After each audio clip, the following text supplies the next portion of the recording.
Hello everyone. Today I will discuss one of the core texts in Western philosophy, Platon's Republic. We will logically follow Platon's thought on how to define justice, who should lead a society, and the cost of political apathy.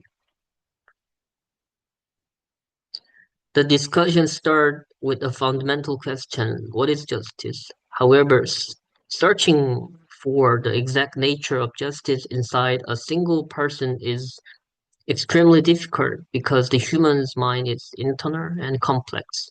To solve this, Platon's proposed a methodological shift, moving from a micro perspective to a macro perspective.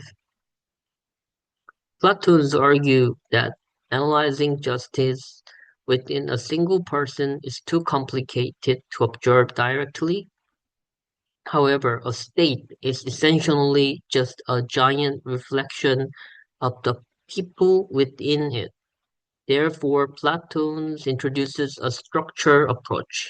He suggests we should first observe the state, because the state is massive and its functions are clearly visible. Defining justice there will be much easier. His strategy is clear. Once we establish the structured definition of justice at the macro level, we can scale it down and apply the exact same logical principle back to the micro level. In the macro scale, Platon's design a state divided into three classes. Rulers need wisdom, soldiers need courage, and producers need temperance. Here, Platon's defines state justice simply and clearly. It is harmony. Justice is achieved when each class focuses on its own duty and does not interfere with the other.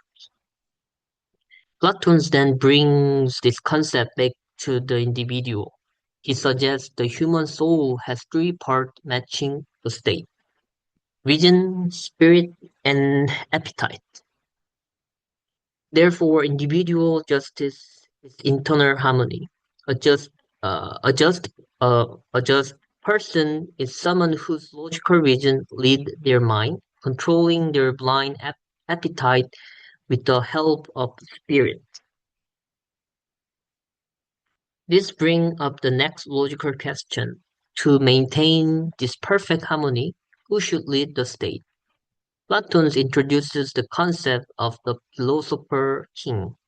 He claims that society will never be free from trouble until philosophers become kings. This is because a state must be guided by someone who seeks absolute truth and knowledge, rather than someone who seeks wealth, popularity, or power. To explain why philosophers must rule, Plato used the famous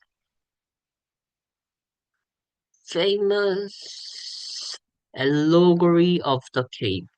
Imagine prisoner, imagine prisoner chained in the dark cave.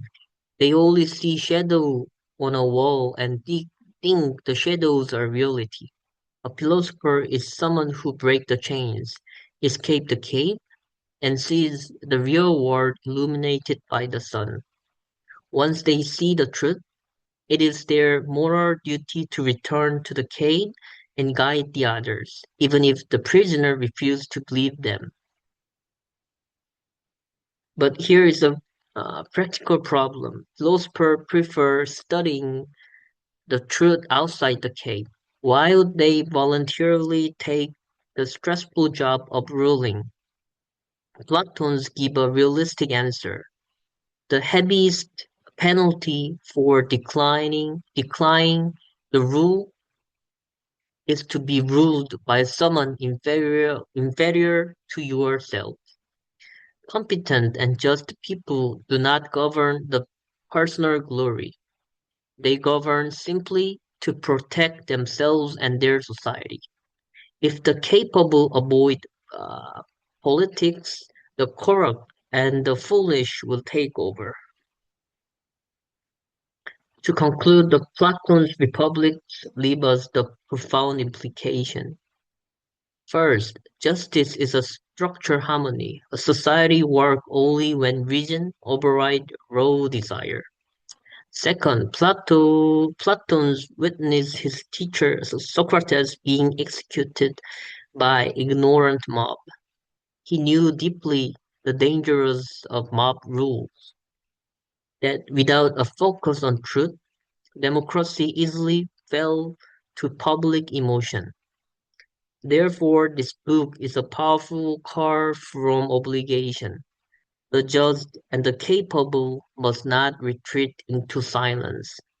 If rational people consider politics too dirty and stay away, society will inevitably be ruled by the ignorant and the corrupt.